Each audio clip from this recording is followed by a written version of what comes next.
And let us know when you, so we'll wait for a little bit. And once we're live, well, we are live right now.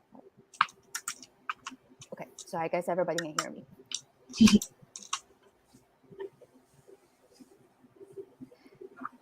Hello, everyone. Thanks for starting to joining us. Our live event will take place in a little bit.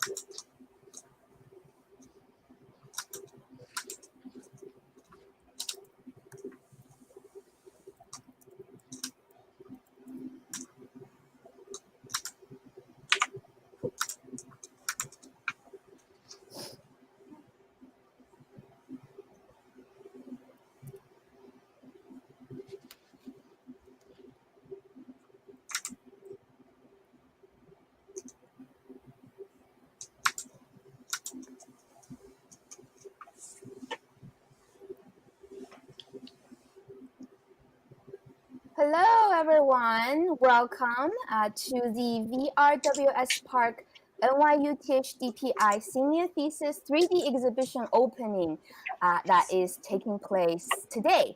And we're so excited to have different guest speakers with us today, as you can see everyone on the screen.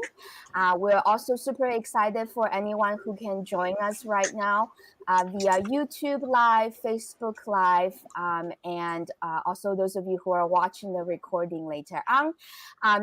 Just want to give you a quick reminder. I have put the WSPark's Linktree link in the comment section if you're joining us on YouTube or Facebook. So it is right now also on our screen. Welcome to visit this link, and you can access any of our events and exhibition links through that, including if you would like to join simultaneously also on Sansar with your avatar, there is also the direct link to that as well. I am your host today. I am Professor Snow Yunxue Fu, and I will actually be introducing a little bit of our order of events today too, before I have all of the guests introduce themselves. Here, as you can see on our screen, is the order of our events today. Once you find out a bit more about who everybody is, I'm going to tell you a little bit about this 3D exhibition and the WSPark, which is this virtual version of Washington Square Park that our lovely exhibition is opening today. And then after that, we'll also be very pleased to have DPI staff and faculty person to welcome you all to this opening online, as well as the DSLCollection founder who have been so generous in supporting this project from to happen, as well as giving you all a tour of what this 3D exhibition look like right now. We've also have 4 of our senior students representatives with us today as speakers. So each one of them will get to talk a little bit about their work, as well as their experience with the exhibition and maybe even just metaverse in general. And then after that, we're actually going to go into a little Q&A session. We'll probably start with some questions from me and also from my assistant, Camilla, to the rest of the presenter. If any of the presenter have questions for each other, they were able to also ask each other questions, as well as to you all who is able to join us online anywhere in this world. So feel free to, even as the event take place, write down your comments and questions, or even just say hi in the comment section. So either you are joining us on YouTube or you're joining us on Facebook, we actually can see your comment live as well. So love to hear from you. So that is kind of the order of events for today. So just really quickly, again, I am Professor Snow Yunxue Fu. I'll be your host today. So I am a teacher, faculty member of the NYU Tisch Department of Photo and Imaging. And besides that, I am also the organizer of the WSPark project, which is where we'll actually get to see the senior thesis show's version of 3D exhibition today. So joining us, there is my project assistant, Camilla. Camilla, would you like to introduce a little bit of yourself? Sure. Hello, everyone. My name is Camilla Idekiguchita. I have been Snow's assistant for quite a while now, as well as her student when I was at SCIC, graduated in 2020, and I have continued to work with her since then. So happy to be able to continue this journey with you, Camilla. Thank you. And then also today we have Adita Messina, who's the acting assistant chair of the NYU Tisch Department of Photo Imaging. Adita, could you introduce a little bit of yourself? Hi, everyone. Welcome all. I'm Adita Messina. As Professor Snow Fu mentioned, I'm acting associate chair at DPI, and I'm also an assistant arts professor here, and so pleased to be here with you all. Thank you, Adita. Next, we're going to go to Adam. Could you introduce yourself a little bit? Sure. Hi, thanks so much. My name is Adam Ryder. I'm the technical director and also the gallery director for the DPI program. And it's just been a real pleasure and honor to work with the seniors this year in an extraordinary context for exhibition, and delighted to be able to help present the work in a new light. Thank you, Adam, so much. And then we also have two members of the DSLCollection able to join us from France today. So Sylvain, would you like to introduce a little bit of yourself? My name is Sylvain Lévy, and with my family, Dominique and Karen, we've been actively trying to use technology to disseminate art or to create new experiences. Since 2005, we've been surfing on this digital wave, going from an application on iPad in 2011 to a Second Life to virtual reality in 2015, 2020 video games, and what is called the metaverse. We have a kind of, I shall say, spirit. Our spirit is based on, I shall say, one sentence. Instead of waiting and seeing with innovation, we prefer to test and to learn. And that's why we've been always very pushing the boundaries in using technology. We are really very, very grateful for all what has been done by NYU to push the boundaries. And I think that what you're doing today with this experience, with this metaverse experience, I think it's part of history, because I don't think there is anything existing in the world such an experience of showing artworks, having the experience with the avatar, being capable to go to other experiences like in China with your avatar. And so I think that once again, I really want to thank you. And I would like Karen, who is supporting all this project, to say some words. Yes, Karen, please. Hi, everyone. Thank you so much for having us, and thank you, Snow, and NYU Tisch to have organized this. So I'm Karen Levy, also based in Paris, also from DSLCollection. I remember when this project was just at the beginning, Snow, after having a lecture with you. And this has become a reality, and it's been going for some time.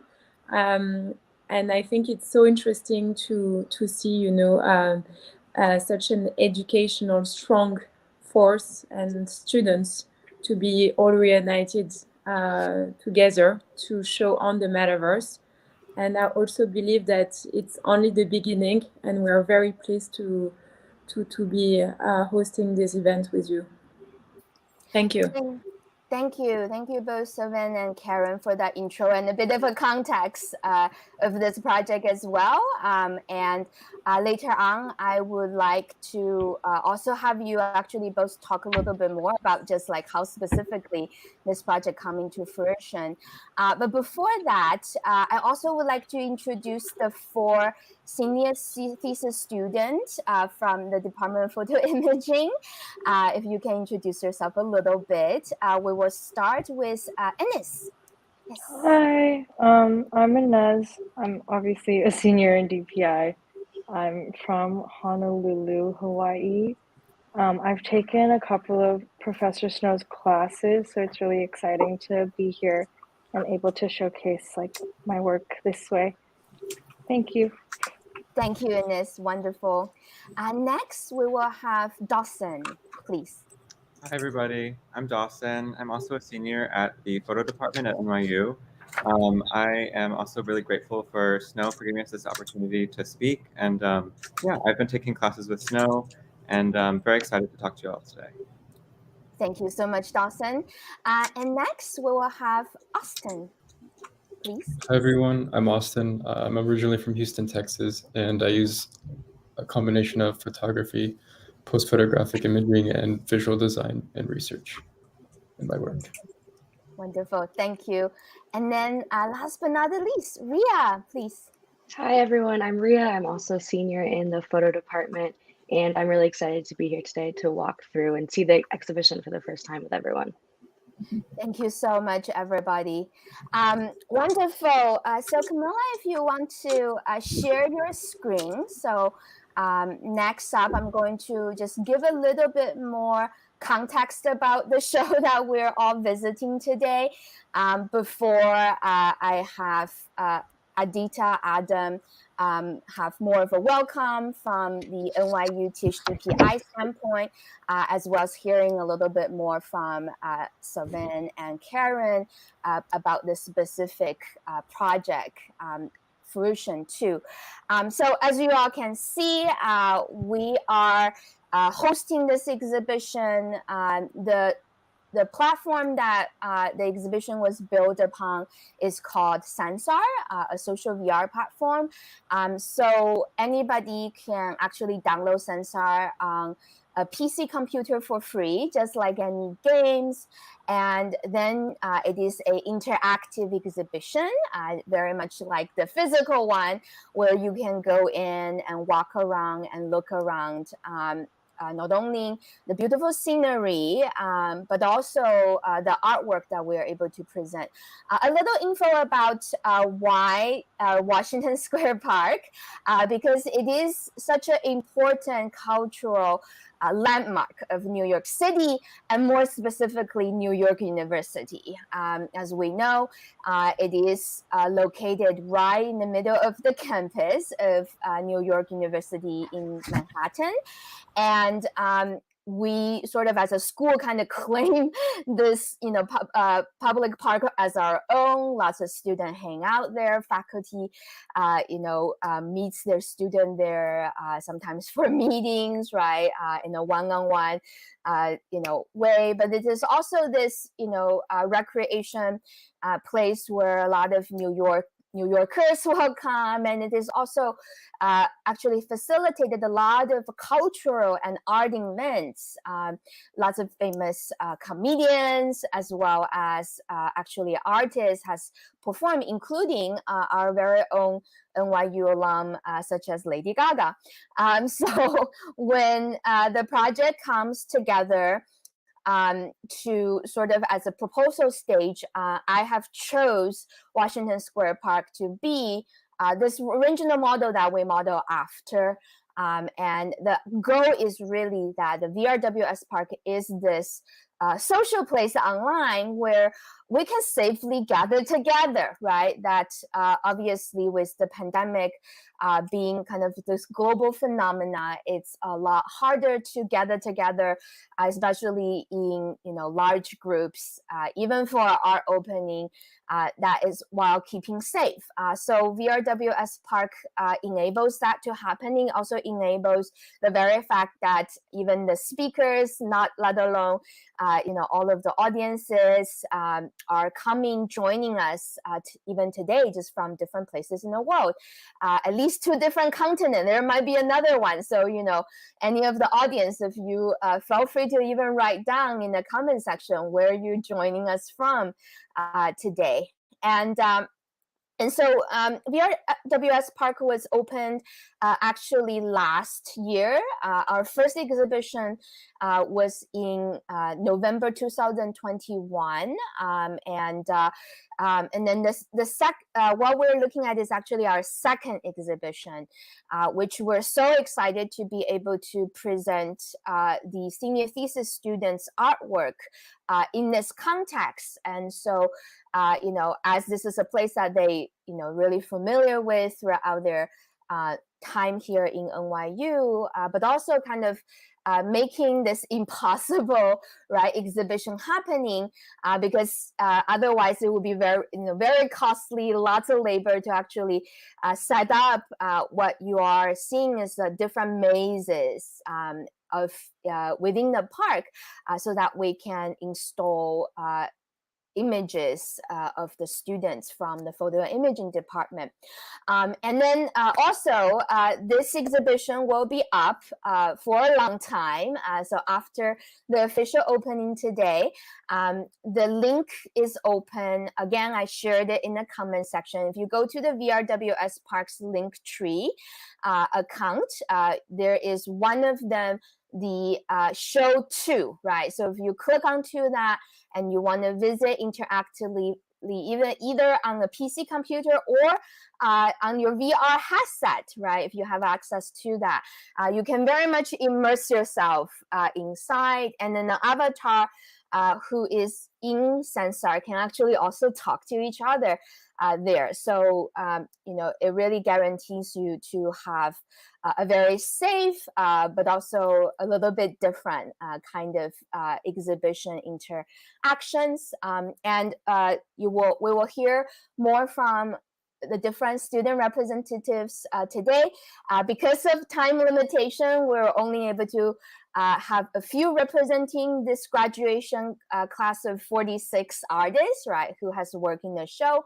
But as you will see, even within our tour right now, the artworks really varies, right, from actually anything to analog photography to digital photography, and also post photo, and even some of them actually have mixed, right, as we even see from I think Dawson's work. We'll see kind of mixture, this kind of interdisciplinary approaches, even just within one single image. And so it's a great pleasure to be able to present the work this way, especially in this unique time and global situation that we are facing in right now, and also as our society is becoming more technological, with kind of ideas of metaverse becoming a reality, right, which we're participating in, and the promises of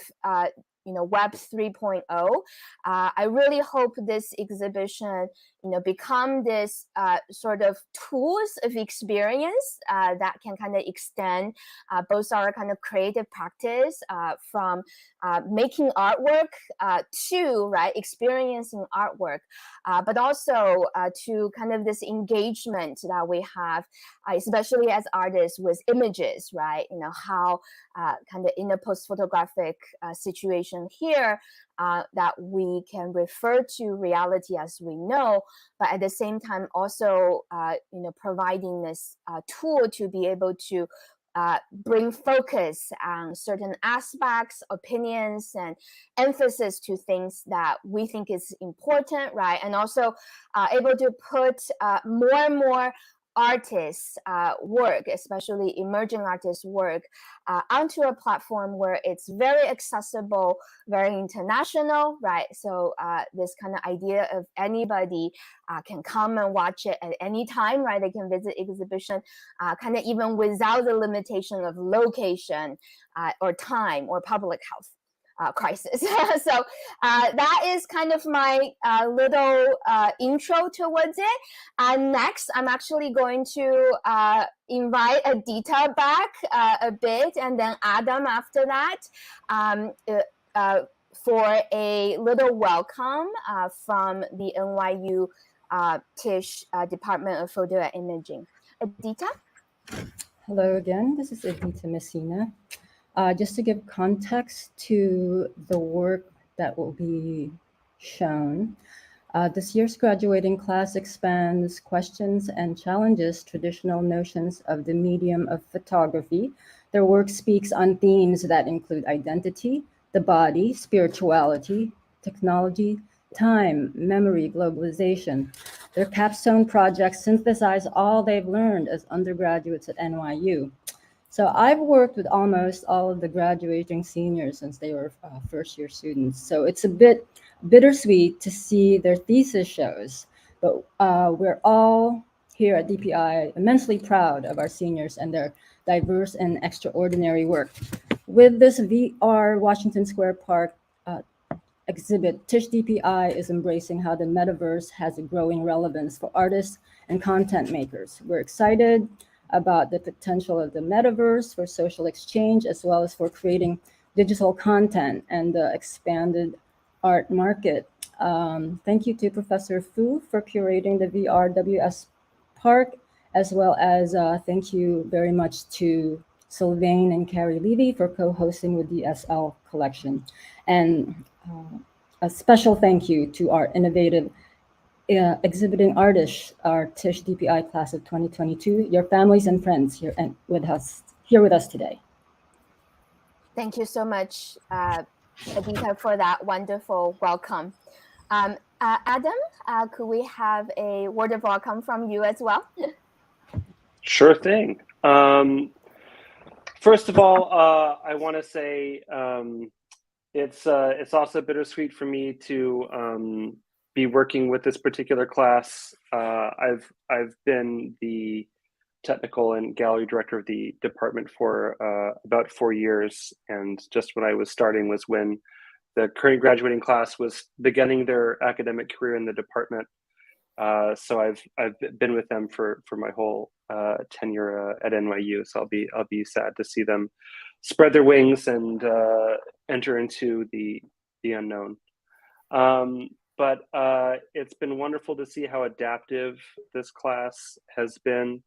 And I'm really excited to be part of this burgeoning way of showcasing art. Certainly we're the Department of Photography and Imaging, and we're always interested in pushing boundaries technologically and trying to get our students involved in the full scope of what photography can mean.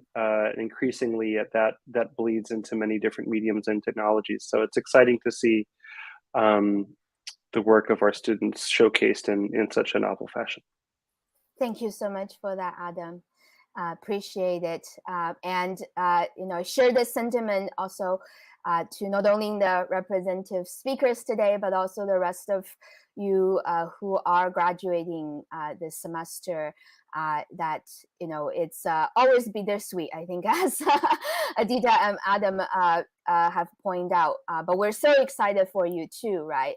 The future, there's so much potential to behold, and we definitely like to send you out, the best sort of equipped way as one can, to face this, future of so many possibilities, especially as a creative in this technological world. And then I like to also invite back Sylvain and Karen, if you like to, talk a little bit more about, your involvement with this project, with this exhibition, or anything else you would like to share or say to our graduating students today. Thank you. I'm very, very touched by what I'm seeing and what I'm listening to. I'm an old collector. I've been collecting for 37 years. And today, for me, it's like a new birth in the way I'm looking at art. I think that what I'm looking at, what has been done in terms of the way you present the works, but also the works that I'm looking at, give me really the envy of spending time tomorrow to look to all the works quietly. Because what you're doing here, it allows everybody from everywhere at any time to, enjoy an experience. And it's incredible, the works that I'm looking, the photography that I'm looking. I really want to spend time to look at them tomorrow, and I will spend time. Once again, it's really a landmark for me. What you've been doing with your project, it's a landmark, and this landmark has to be shared. I will give you just one number that you must, I think, which puts the challenges that we all have. The Louvre used to have 10 million visitors. They now only have 2 million visitors physically. So they will have to go out of their walls, if they want to reconquer an audience. And by doing what you're doing here, you are opening a lot of doors. And by the quality of what has been done, by the quality of the works which are shown, I think that you will really inspire a lot of institutions to go through this type of exhibition to complete the traditional exhibitions. Really, I'm really very touched by what I'm seeing today. Thank you very much, everybody. Thank you, Sylvain, for that very touching word of encouragement for the whole project. Karen, would you like to share a bit more? Yes, just to say just 2 words after what my father has said. Thanks, Snow. Thanks to the students. Thanks to NYU. I think this has never been possible without joining forces. For me, it's a real experience what I'm seeing.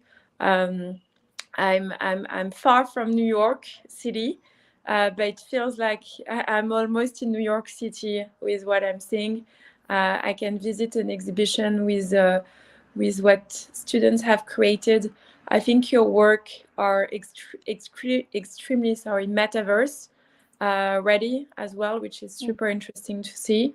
And I look forward to learn more about the works and to continue our project. Thank you very much. Thank you to Snow. Thank you so much, Karen. And I want to thank, both of you and the DSLCollection just for the continuous support, even as the projects start to conceive. And then, as a organization, you are walking in the front lines of, art and technology. And, you're very sensitive to the way that I think younger generation artists are engaging with the world and expressing themselves. And so I want to, thank you from educators' perspective, but as well as an artist and curator myself, for that support that you were able to pour in into the younger generation of artists. And in academia, we would like to be able to offer experimental opportunities like this, right? So that students are really well versed from any aspect, that is built upon history of photography and imaging, and also looking at where it is in present, but also where it is in the future.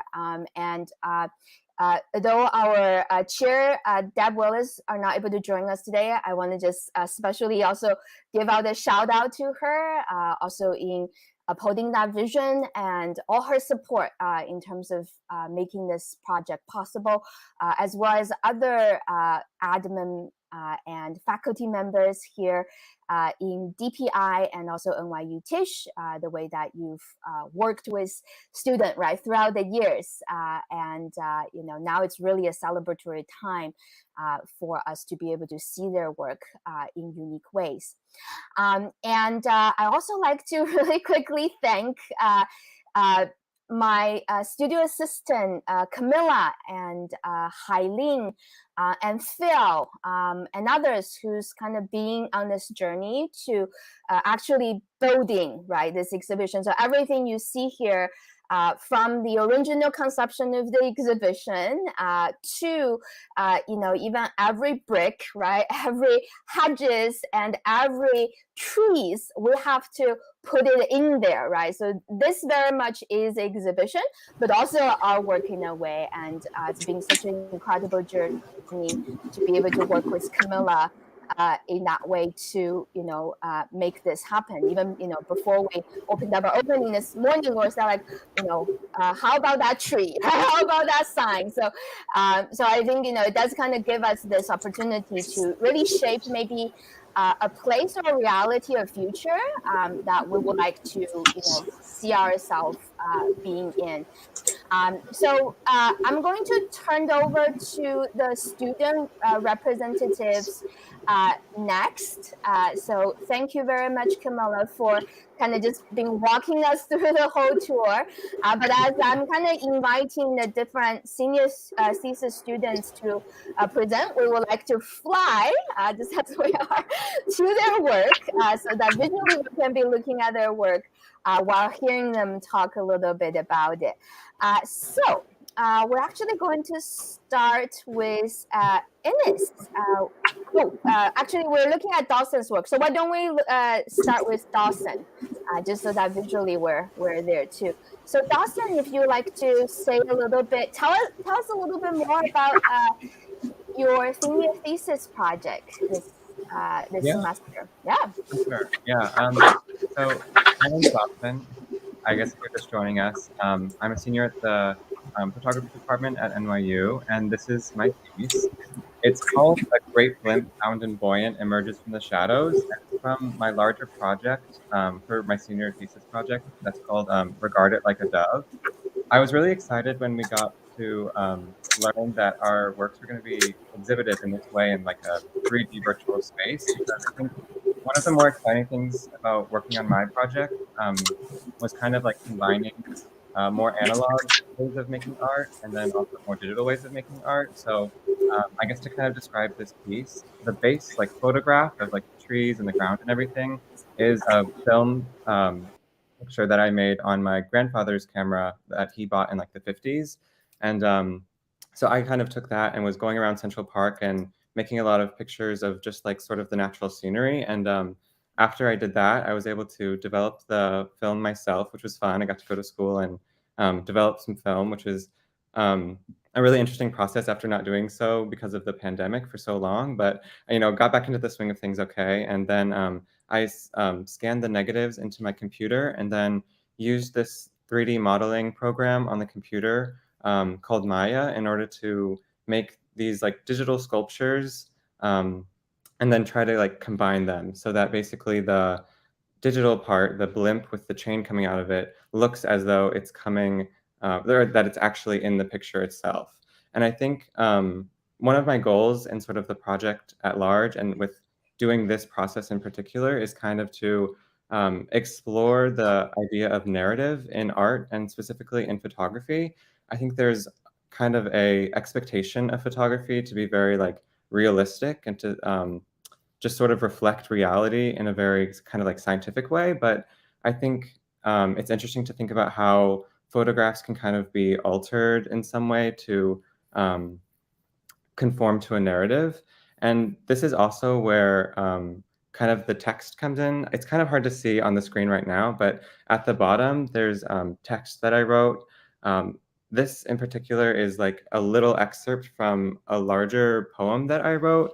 And I think when I was making the photographs and like the digital sculptures that went into the photographs, it felt very kind of like technical and conceptual. And I wanted to kind of balance it out with something a little bit more like, I guess, poetic and emotional. And so the wider poem at large is kind of about like contending with memory and the like emotional experience of memory.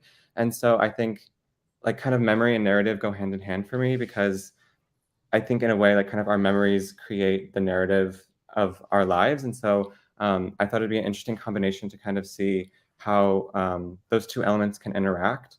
And I think also something fun for me is always like, so all of the different pieces in the project have a little bit of text at the bottom.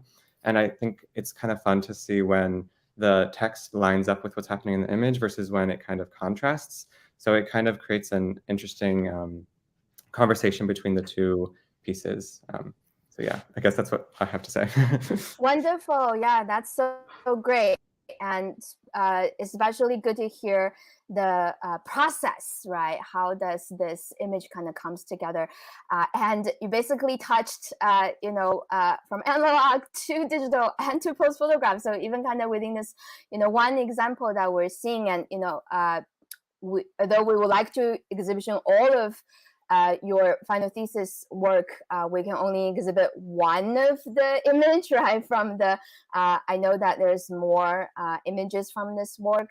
So with everybody's Instagram handle installed, and we really encourage the viewer to also check out, the rest of the artists' work on the internet, on their website, right? And however outside they will be presenting their work as well. So later on we'll have some time for Q&A. So I'm gonna kind of like not ask you questions about the work for now, although I do have some. But later on we'll have a chance, even for other speakers or the audience who's joining us, anybody wants to ask question, we'll come back to this work. So thank you very much, Dawson. And then next, let's, how about if we go with Ines, if we can. Great, amazing. Yes. Yeah. Well, this is my thesis. It's called Girl Boss, Powerful and Empowered. And I think like to introduce this a little bit, when I was thinking about what I wanted to do for my senior thesis, I had a really hard time like falling in love with the things that I was doing. So, I would like start a project and kind of like let that slide until I came to this project itself. For me, I think it was really important that my thesis was reflective of like the things that I've learned during my time in college. And something that I really appreciate is like I always want to be surrounded by people who inspire me to want to like do more all the time. And so each of the subjects that I photographed for this project is someone or like friends that I really look up to. So to give you a little bit of my artist statement, it goes something like, the term girl boss was coined by Sophia Amoruso in her 2014 book, which denotes a woman whose success is defined in opposition to the masculine business world in which she swims upstream. The concept's ethos has been described as convenient incrementalism. Since then, the term has been both celebrated and criticized by women. While some believe that the term is one of empowerment, others tend to believe that the term is rather ironic and is one that supports a sinister process of capitalist success. Gargi R. Growal of Elle magazine argues that the idea propagates sexism, racism, and class elitism, most of which I personally found myself agreeing with. The term always made me feel like I was being celebrated for being a woman, who could accomplish things that men are expected to be able to do instead of being celebrated for the things that I've worked hard for. I want to be acknowledged for the right reasons. I want to be inspired to do great things. I want these things to be recognized for what they are and not because I, as a woman, succeeded in doing it. I don't want to be a girl boss. I just want to be a boss, and there should be nothing wrong with that. I'd like to know that in the future we'll be able to reach a time where we realize as a society that we can do it all. The roles of women in society has always been a topic of much needed conversation. No matter how much progress is made, there always seems to be an expectation for women to take on certain roles in society. The femme fatale, a popular female persona during the film noir era of the 1920s, was characterized as an often beautiful and always mysterious woman whose charm ensnares men into compromising situations. By the 1960s, women were portrayed as constantly happy homemakers, teachers, and nurses. These cultural changes have been evident in all aspects of society and is especially prevalent in fashion. Women's fashion has constantly been changing to reflect the roles that women take on. In 1966, French designer Yves Saint Laurent released The Smoking, the first ever suit tailored to women with the goal of symbolizing confidence and female sexual empowerment. Maria Grazia Chiuri, creative director of Dior, revolutionized feminism in the fashion industry by sporting t-shirts with the slogans along the lines of "We should all be feminists." While it has become more and more common to see women taking on roles that are traditionally associated with men today, I often find myself wondering, why can't we do it all? Girl Boss, Powerful and Empowered aims to answer this question, and yes, they can do it all. In this project, women from all backgrounds share their thoughts and experiences on what it means to be a working woman today. It focuses on a particular and personal aspect of each of their lives that make them the most comfortable, powerful, and empowered. Each image is accompanied by a short booklet that deep dives into their lives and beliefs of the subject as they share their hardships, accomplishments, and future goals as the next generation of influential women. I asked everyone to wear what makes them feel the most powerful in themselves, and prior to photographing them, I had the privilege of speaking to them about the things that they do for themselves to be the person they are today. Each woman had something so beautifully unique to share about their lives, and topics range from believing in holistic healing and conventional beauty to approaching hardships by diving in with a head-first attitude and self-empowerment. So that is all. Wonderful. Yeah. Thank you, Ines, for you. giving us so much insight about the images. And again, this is one of the images from a series of work that the audience is able to check, with the links to Ines's, social media profile or, on her website. And we're really glad to be able to present this beautiful image in the park today. Cool. We'll maybe get back to this image again for some future questions. And next up, I would like to invite Austin to also share a little bit about his senior thesis project in the WSPark today. Yeah. Hi, everyone. So like I mentioned before, I use a combination of photography and post-photographic imaging to explore globalization and consumerism's role in contemporary culture. This is my piece called Reality's Rhetoric. And in the age of hyperconsumerism, people are becoming less and less surrounded by humans and more by objects and media that's created to sell those objects. Large corporations have saturated reality with commercialized media to such an extent that their brand identities are instilled deep within our own identities, constituting who we are and what we do. Using a combination of logo, text, color, material, and form, corporations create a universal language that attaches superficial meanings to objects, where meaning is derived from a brand's identity and what it can communicate to others, rather than the practical function of a product. Reality's Rhetoric is a large-scale image that explores the essence of the language that capitalism, consumerism, and materialism speaks in. The image features 16 popular products arranged into a singular image that immerses the spectator into a reality where nothing but objects and images exist in a way not so different from our everyday reality. Despite the product's logos being removed, many of the brands are instantly recognizable, revealing the exploitative relationship between corporations and identity. Without their logos and accompanying text, products become mere objects, and viewers get a grossly intimate perspective of the meaningless things they consume. So this piece was created using digital photography and post-photographic imaging to remove the branding and logos. And it originally was created to be a series of images, and eventually I decided to turn it into a grid to create this to immerse the viewer into this single reality where there's only products. So if you see this piece in person, it's a really large piece. It's 44 by 44 inches. And I also took the form of putting it all into one single image instead of having a series, so that it becomes more of a sort of like a product rather than a project, sort of referencing the products in it, and so that it can be taken and put in an online space like this, or it can be taken in an in-person space, and it's all just in one single product that can be exhibited really easily.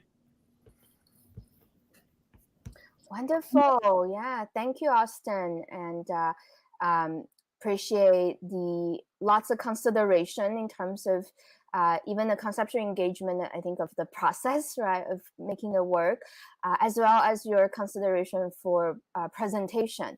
And I think it's, really interesting when kind of digital presentation is sort of what most of those kind of brand is, like ways that they kind of communicate, right? And how that does kind of become such a large kind of like known reality that we obviously, like you said, we don't, even if without seeing the logo, we recognize what the product is. So we'll come back again with some more comments and questions about this work too.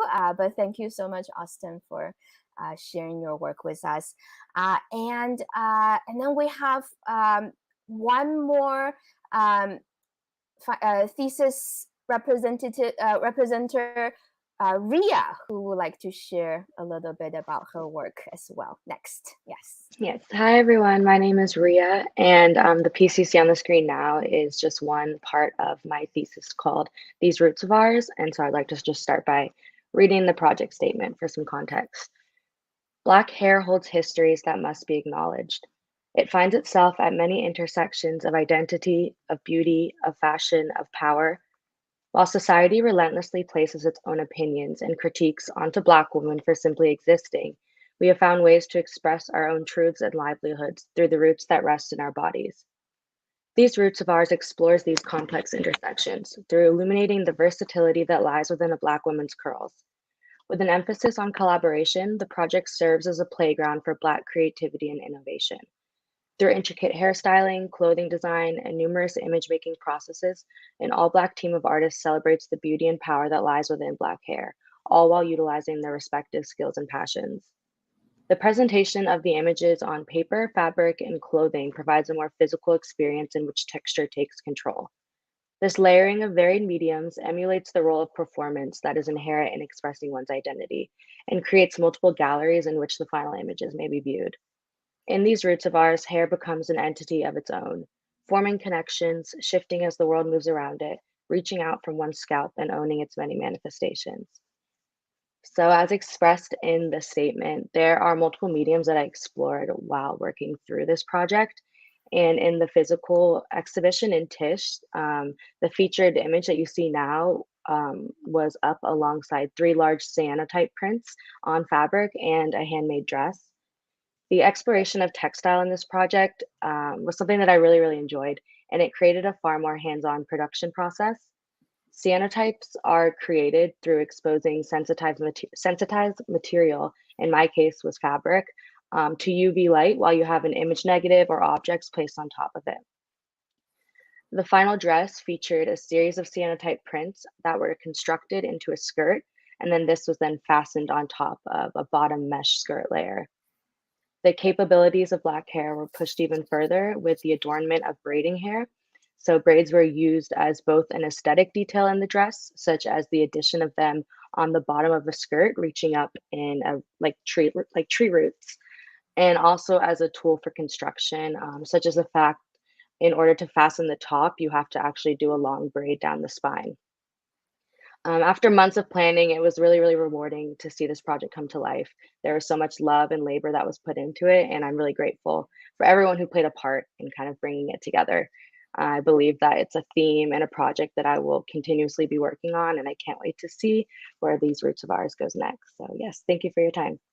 Wonderful, Ria. Thank you so much for that really heartfelt and I think very informative project statement. And I think the images that we're seeing here are very powerful, right? Kind of the power, I think, comes not only in the actual image, but also the people that's being represented here. So thanks all of the students, senior student representatives for sharing a little bit about their work. We will be going into the Q&A session very soon. So I know that I have some question as well as Camilla to the student and also to the rest of the speakers. But before we go into the Q&A session, I also like to remind any of the audience who's joining different means, if you like to write down your comments or question in the comment section, this will be your time to do so. So feel free to do that. But before we go to that, I would also like to just quickly mention there is actually, in conjunction to this opening of our 3D exhibition thesis show, the month of April, we actually have 2 other events organized. And so, today we have our opening, and in 2 weeks, we have another metaverse performance event called Laugh Out Loud, where we're collaborating actually with another NYU professor from Tandon School of Engineering, Professor Carla Ganis, as well as Professor Julia Lanina, who is from the University of Texas at Austin, with their students who they've been teaching this semester in a co-taught class that has to do with the idea of humor and art and technology.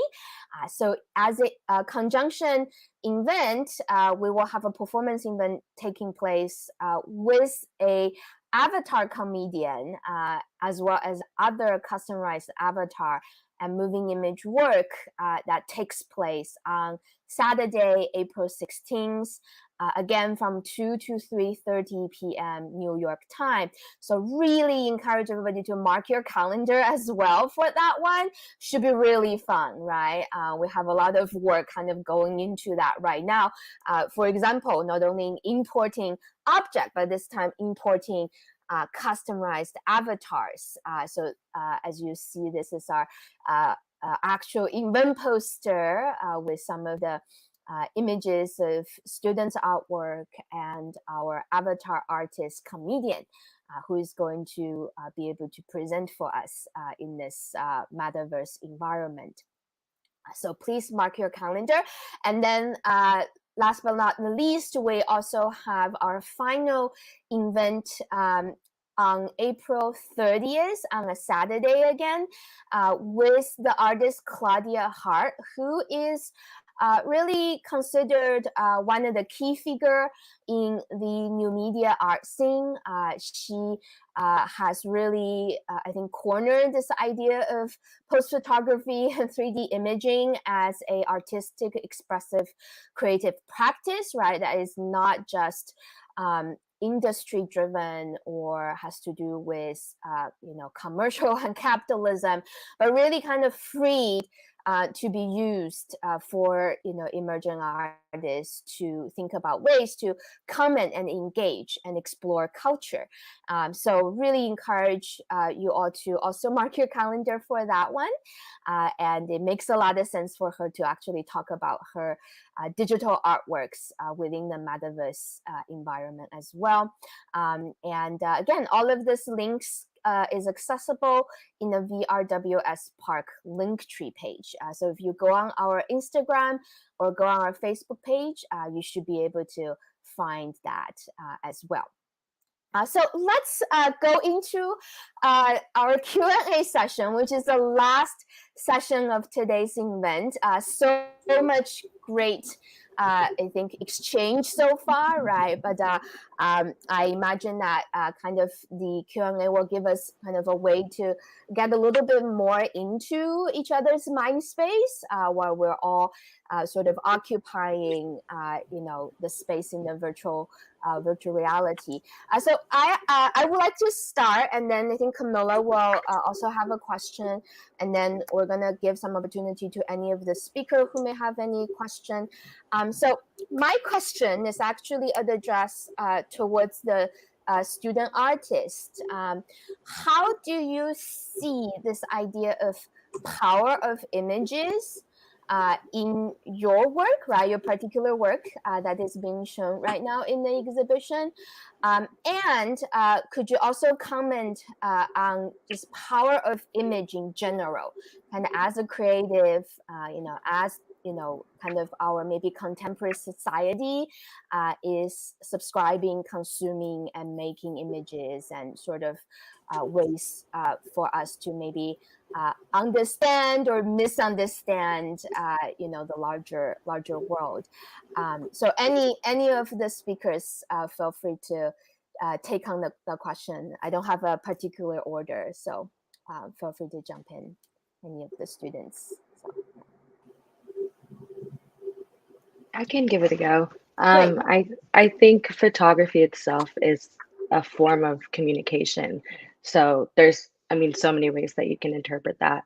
But I think regardless of how you approach photography and what kind of mediums you intersect with it, you can share really powerful messages. And I think regardless of subject, you're always going to be saying something. And so as an artist, you should be doing that with intention and care every single time. But also, when you make something, you're giving people the opportunity to form their own assumptions and their own opinions on the work and interpret it in whatever way kind of suits their own perspective. So there's always going to be many streams of communication, and that itself is really, really powerful. But again, as such a subjective form, there's an amount of control you can have over that, but at the end of the day, it's kind of up to others as well. Wonderful. Thank you, Ria, for that. Yes. Anybody else like to take on that question too from the student?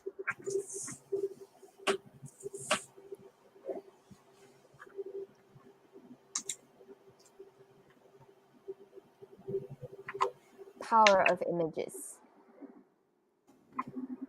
Maybe I will call on people. I know from my usual interaction, all of the students have really insightful things to say.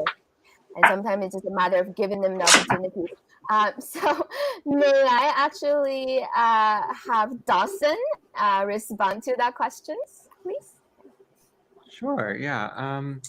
I think the power of images is obviously something that's become a lot more kind of like a hot topic maybe in more recent times. I think especially with social media, sort of the amount of images that people see every day is like way more than even like 20, 30 years ago. So images have become, I think, a lot more like commodified in a way, because sort of a lot of brands have recognized the viability of like social media and specifically like images and videos in terms of marketing. So I think that in a way, images have become both more common, but also maybe more valuable also. I think it's kind of an interesting kind of contrast between those two developments. That's really great. Yeah, thank you, Dawson, for I think kind of bringing also like not only seeing the images and the kind of context of sort of seeing the images, and a lot of that is right on the internet, on the web, and on social media. So yeah, Ines, could you perhaps also respond to that question as well? Yeah, I think I like very much agree with what everyone has been saying so far, but I think like the power of just like imaging, for me, it's like a reflection of like what we believe as like an individual, that you'd like to share with the world. And I think a lot of times like I find myself like seeing, I guess, like value in something that like other people may not, and like that's when I really want to like photograph something. I think like that goes on to be like a method of communication of like your personal and core beliefs. That's really, yeah, it's really important. Yeah, kind of how do we, bring in what is important to us and kind of communicate that, right? And also kind of able to open up to like other possibilities, the power of, I think, belief too, right? Kind of insist on things that we think of it as right, and therefore sort of creating that kind of future or reality that therefore is sort of friendly towards that. And Austin, with your work, specifically, you really considered, I think, different modes of image making, right? And digital, even object-based. So and then post photographic 3D imaging. Kind of, do you see any kind of differences in the way that maybe power of imaging plays in the different media, or maybe altogether, what are some kind of commonality maybe they share? Yeah, when I think of images and their role, I think of the question of Louise Lawler's question, why pictures now? And I think that pictures have this power that, like everyone's talking about, they can communicate and teach us things, but they're also dangerous in such a way that we have such an influx of them, and we're getting a constant stream of images that it becomes impossible to discern what's real, what's not real, and what has meaning and what does not have meaning. So images have this ability to become representations of things that aren't actually linked with reality, and I think that's a really dangerous slope.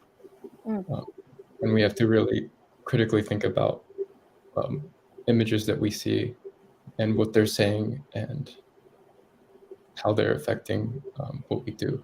Yeah, that's a really great point. I think understanding not only the image that we consume, and also understanding how our images are made, right? And then in photography and 3D imaging, I think both of them share this fact that like it's actually a very material driven thing, right? Like things we kind of put together or frame certain way.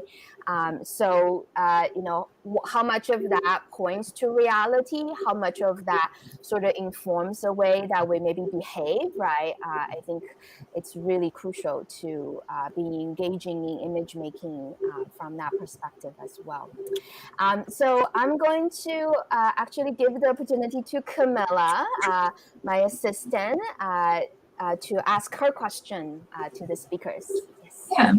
Yeah. So this question is specifically aimed at the DPI faculty and staff. Since this is a new way for the students to display their work in the metaverse exhibition, it gives the work not only just a new place to be viewed, but also adds a different value to it. So I was wondering, how do you think this not only shows the work in a different light, but also adds to the current context of the state of the world, and then kind of heading towards a metaverse reality, I guess? So either Adita or Adam or both like to address that question.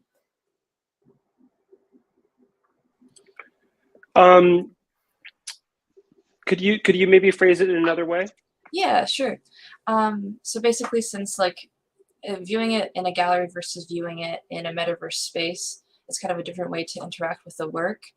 How does the work maybe change or adjust in a different setting for each of the artist's work being viewed in a different way? Does that maybe make sense? Yeah, and I want to maybe just add to it too. If I haven't got a chance to mention yet, Adam has been really actively involved in presenting students' work in so many different ways, right? So physical exhibition, very, very much our 3D version is actually very much kind of based upon the Chelsea Gallery show that Adam mainly helped to organize. So, we've been working very close in terms of Adam was providing me all of the images, right, and students' information. And so this exhibition wouldn't happen without, right, kind of the physical exhibition that we're very much referencing right now. So just want to give everybody a little bit of a context there as well. But let's hear from Adam. Yes.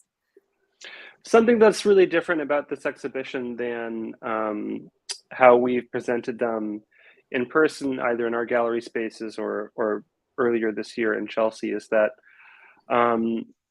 this is taking advantage of something that's spatially quite different, right? So that all the images get to exist apart very much from each other. And whereas normally we're kind of confined to a much smaller space, there's inevitably a conversation that happens between images from different bodies of work and authored by different artists. Whereas, here the way that the exhibition is presented to us via the avatar, we get to see the works like really in a standalone format, one at a time. And I think there's something valuable about that. Wonderful. Thank you, Adam, for that insightful feedback. Aditya, would you like to address? I think the new space is a way to democratize seeing artwork. Photography has always been important in that sense, whereas in photo history, when portraits were created using photography, it was a way for not only the wealthy to have their own images, their own likenesses on canvas, but it was a way for more people to have images of themselves represented. So in this sense, it's just another way of having a greater audience, and how exciting is that? Since our curriculum embraces not only the history of photography and what's going on contemporary, but the future of photography, I think that this venue is so important and fantastic to see our students' work in this new platform. Thank you very much. Really appreciate that, and giving us also historical lens to think about the medium, from before and from what's happening now, and also what's the possible future. So thank you very much, Aditya, for that.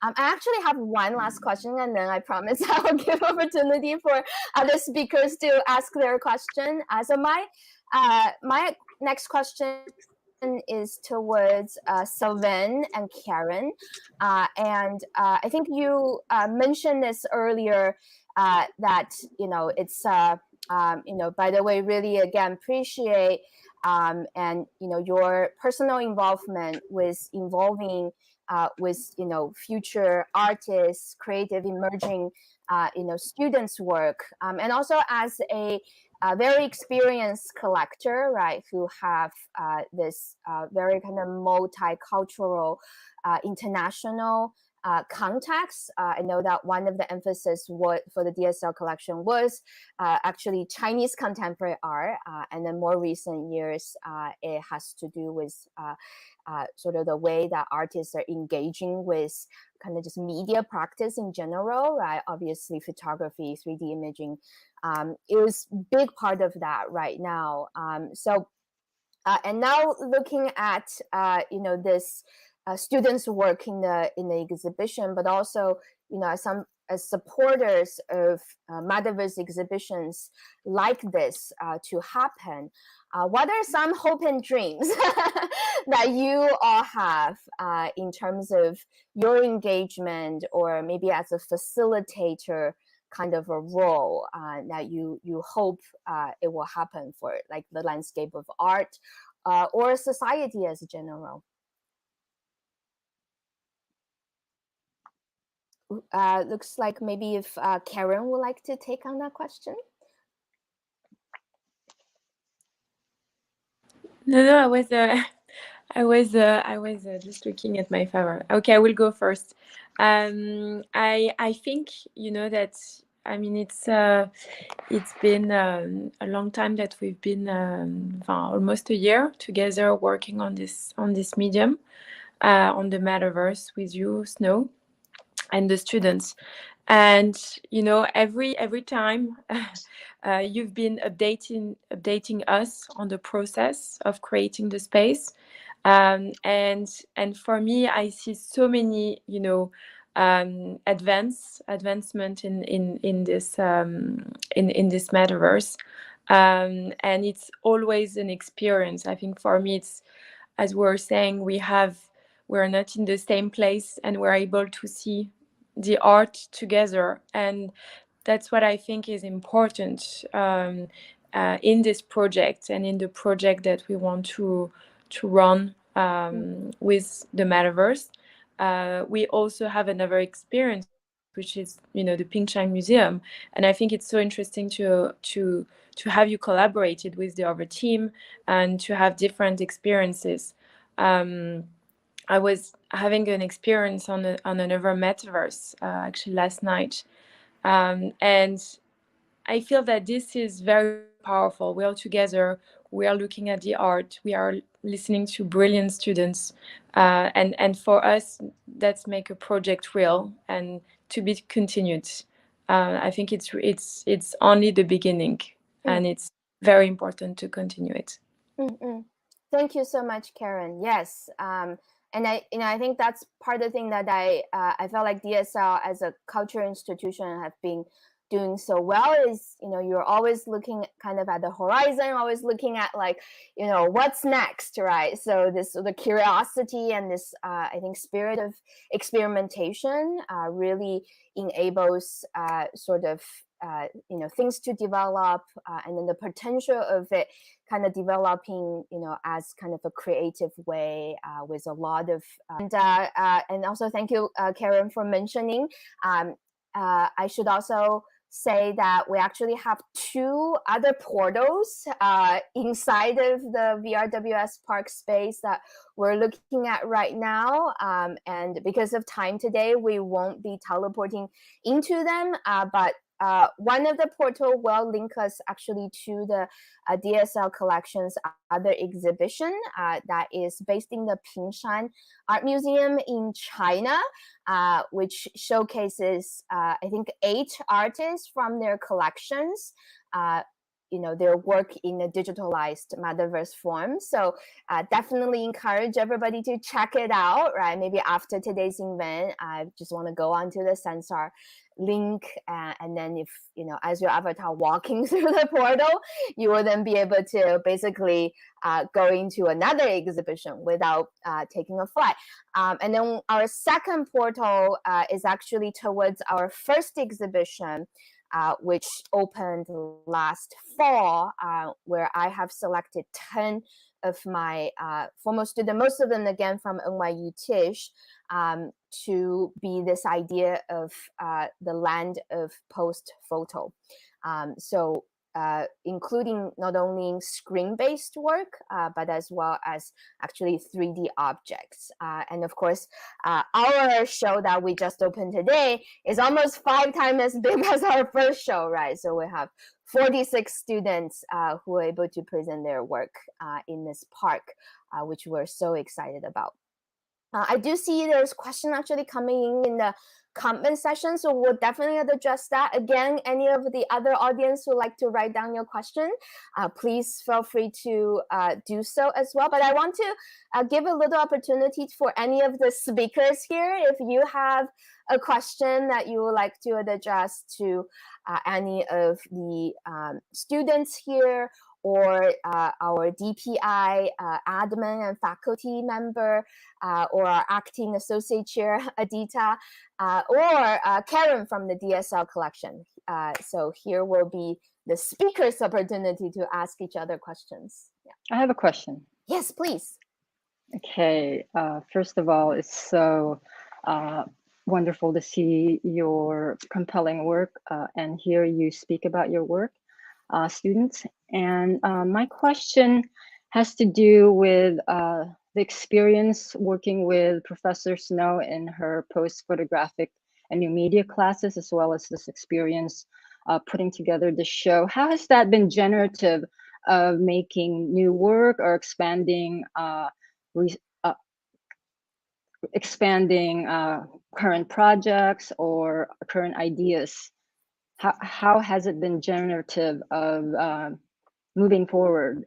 Karen spoke about the future. So I'm just curious about new ideas and new projects that might have been generated from this experience. Wonderful. Thank you, Adita, for that question. So if any of the students like to take on, actually love to hear from all of the student representative if we can. Yeah. I can say something about it. Yes, please, Dawson. Okay, perfect. Yeah. So definitely for me, it's like using sort of post photography and 3D simulation is like a whole nother language in a way, because I'm really used to like Photoshop and like editing a picture, which is like super flat. But then like once you get into, you can actually turn that image around and like view it in 3D and sort of like, I don't know, it just really opened up a whole nother like, it literally a whole nother dimension. So it's really interesting to kind of explore like the possibilities of that new dimension and kind of I think I'm still like trying to figure out, I guess, like the language of 3D and kind of like I still don't fully understand kind of like what it means to make work in 3D, but I think it's like an exciting kind of frontier to be able to, like you said, kind of like explore a lot of new ideas and really add a different element to like our practices. Thank you very much, Dawson. Yes. And I would have Wonderful. to say lots of good work actually coming out from Dawson too. He might sound like I'm still exploring, but while he's exploring, he's making a lot of really interesting work. Yes. Does any of the other students like to address this question as well? I can answer. Great. Yeah, so I am currently in Professor Fu's one of her 3D classes, and that's kind of been my first real interaction with like 3D imaging and that kind of space.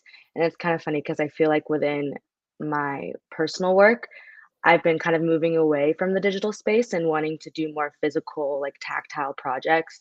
And so originally I wouldn't have thought that, the 3D world would be something that I would be super interested in and involved in. But there is such a physical quality to it because you're making these 3D objects, or like in this, you have a whole, new universe. So I think it's a really cool way to explore maybe the ideas that we're already looking at and already doing within our own work. And I also think it makes art super accessible, being able to come into a space like this and see lots of different people's types of work. And it kind of gives you a new perspective on looking at it. So I'm really interested to see how kind of 3D is integrated into the art space more. Thank you, Ria. Yeah, and you're also making really interesting work right now in 3D space, and I appreciate the comment, and I have to 100% agree with you. In some way, 3D is actually connected maybe more to analog photography, even more so than like digital in some ways, right? This kind of idea of like relating to a material kind of way to work, and it's so kind of like moldable, right, too. And I think it kind of, in a sense, like I love this sort of like continuation and connection kind of back to the history and kind of considering again like human experience with this medium. Anybody else, any other student like to address this? Yeah. I think 3D is good not only for being able to address and explore ideas that you normally wouldn't have the means to using traditional photography, but also for the way that you see and interact with the world. Because after spending so much time in 3D, anything you want to make in 3D, you have to simulate it. And so you have to really pay attention to the physics of how that works in real life and how it looks and every little detail about it. So then when you're just living your everyday life, you start to be more attuned to like the way things look and the way things move. And I think it's really, really nice way of seeing the world. That's really insightful point, Austin. Yeah, kind of help us to, I think sometimes like not to take everything for granted, right? Like even movement and just kind of ways that like physical world functions is like in 3D program, like everything has to be established unless it's otherwise it's not there. So it really kind of help us to kind of pay more attention to details and kind of in an interesting like scientific way too, right? But obviously there's always also room for so many other things, like even poetry, like Dawson mentioned earlier. Yeah, it's a really great point. Ines, would you like to also comment real quick about this? Yeah. So I've taken Professor Snow's class twice now, and I think overall, like my experience has been that like building my knowledge on like 3D programs has allowed me to like when I want to take on a project, I'm like, oh, like this is what I wish I could do, and now like I can do it. So it's just been like a really enriching experience. To be like, I would just imagine like could I do this one day? And now to be able to do everything, and like as Austin was mentioning, it like has really made me pay attention a little bit more to like science in the world. Great. Thank you, Ines. Yes, Ines is in the class right now with me. We're learning how to simulating water. So now you can even potentially control water, right? Which is otherwise in reality very hard to do. And then taking images from it. Thank you, Adita, so much for that question, Well, and everybody else. Yeah. I also want to add, I'm very interested in your how you connected analog and 3D work as being quite similar, and I'm actually seeing that because an issue that the audience tend to complain about when comparing digital images and analog images is that there's no texture. It takes away the objectivity when you look at a flat screen and you're looking at an image on the screen. But what the 3D adds is movement and depth, and because it adds to that, it's almost is taking place of that missing texture in an otherwise flat digital image or digital space. So I see what you mean about that. That's interesting. Great. Yeah, that's really interesting. Yeah, and it's almost kind of like I think like just to add on to that, like it's also this sort of like connection back to, because there's also this kind of potential of like 3D printing, right? Like, I mean, this exhibition, we don't really have any kind of object besides the apparatus of the exhibition, but like Adita, you're saying like the material aspect actually kind of comes back, right? Like so yeah, so there's so many kind of really interesting kind of connection there, and I felt like as a research field, as sort of just media practice in general, there's a lot can still kind of be talked about and examined, right? Even within that, as we're even speaking. Great. I know that we do have one question in the comment, which we will address, but is there anybody else from the speakers stand would like to ask the last question before we address the audience question? Yes. Snow, if I can just ask a question. Please, Karen. Yes. First, as I'm seeing more and more the exhibition, I want to congratulate you and the students. I think it's really wonderful. It's greatly done. We can really see the works. I'm asking you the questions to you and the students. After creating this exhibition, what would you say that it would need to be incorporated? Like, are there any fresh ideas or challenges that you have found while creating this exhibition in 3D? Sure. Yeah. Thank you, Karen, for that. So I'm gonna start answering briefly on the question, and if Camilla, my assistant, like to address a little bit of the question too, because she's very much one of the key persons sort of working in the backstage, as she is doing right now, right, running the program and making sure it's actually actually taking place. So, alongside of other assistants on this project who's, able to build. And of course, with Adam's help, we were able to get all of the images and students' information so that we can just kind of take the material and just install it, right? And obviously referencing to the physical exhibition that took place as well. And I know, students have done so much work preparing for those physical exhibitions, preparing for their files. So, we got really fortunate that we can kind of build this 3D exhibition environment sort of on top of that. One of the challenge, I think it was actually labor because like the park, as you see, it's actually physically quite large. And we really wanted to be able to accommodate as many students' work as we can. But we can only kind of come down to one image per person because in the end, the actual installation, right, even the I'm gonna get really technical, right? Like the actual making frames for each image, since they have different ratio, right, took a while. Let alone the actual design of the mazes and different material of the mazes. We really want to aesthetically also push, right? There are kind of this like I think a really rich research in terms of mazes in the virtual spaces, but when we kind of adapting to that, we really wanted to push it into our own, right?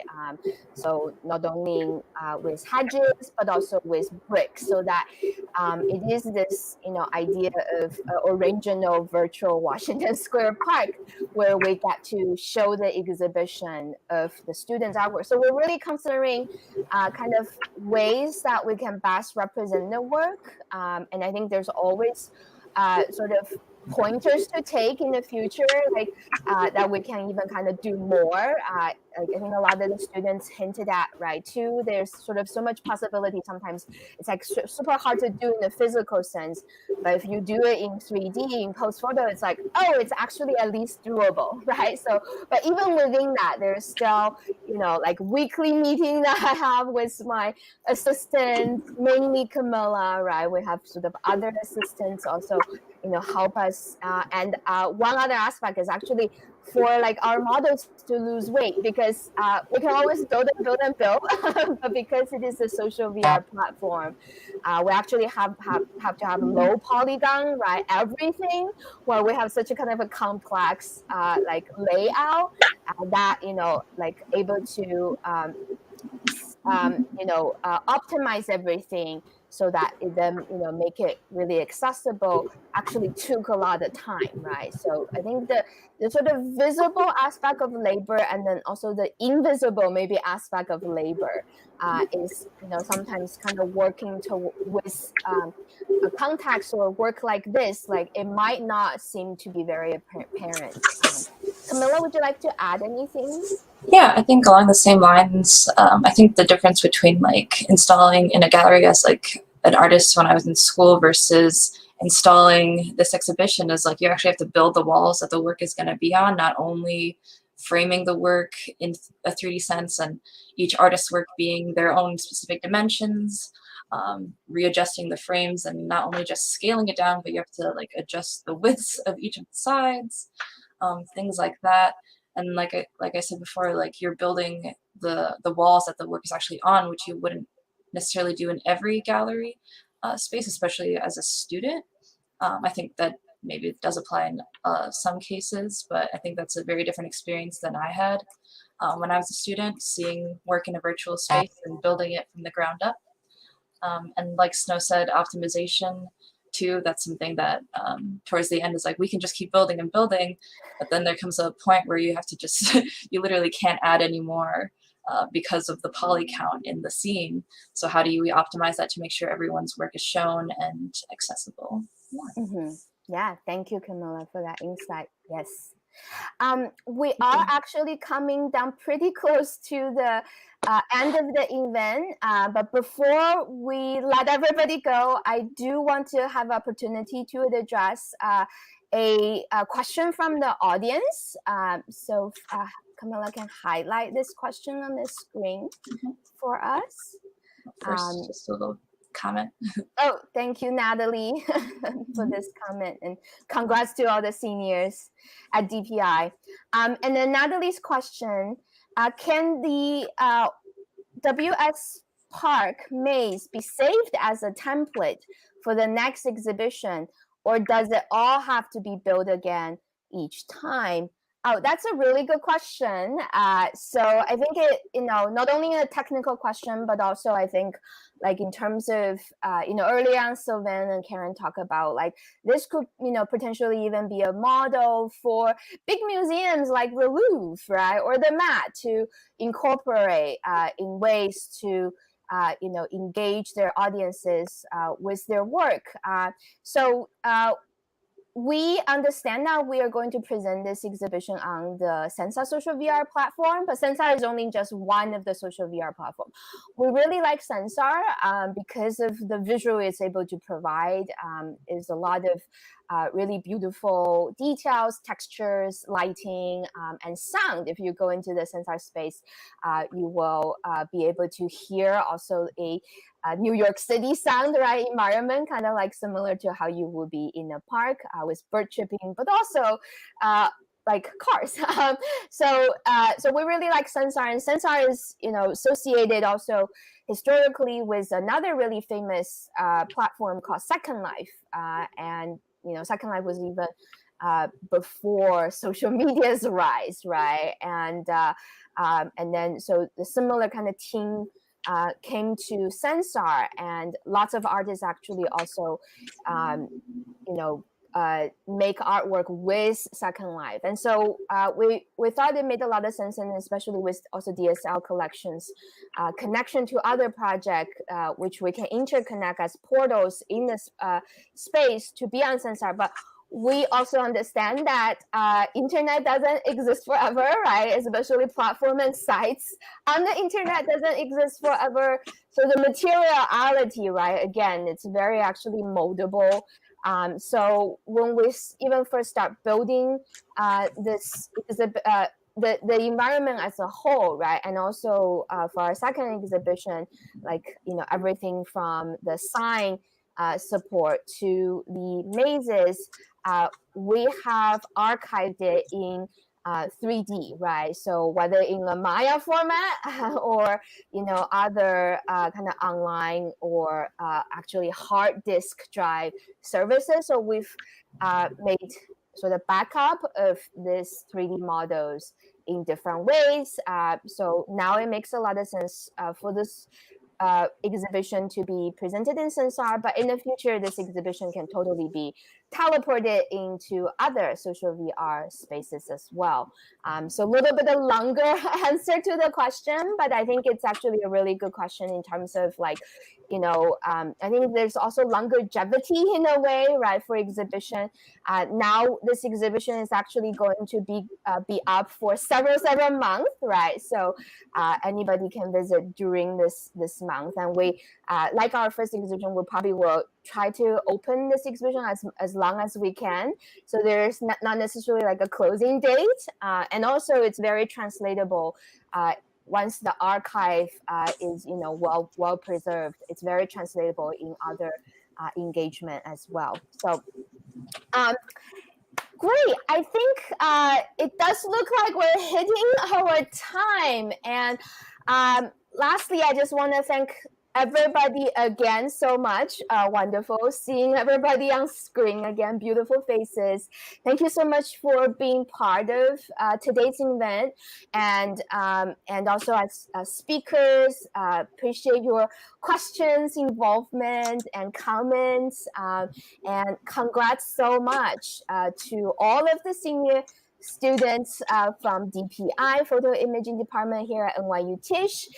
Thank you all for also being able to join us on YouTube and our Facebook Live, and for those of you who are watching this broadcast later. I wish everybody a great future in the season of graduation. And yeah, I look forward to seeing everybody in the metaverse or in physical world or a combine of both. But appreciate all the speakers again today for good question, and the audience for good engagement and question as well. Thank you all. Have a good rest of the day. Congratulations all. Thank you, Adita. Congrats, guys. Congratulations. Have a good one. Thank you. Thank you. Thank you. Adam. Thank you, Karen. Thanks, everybody.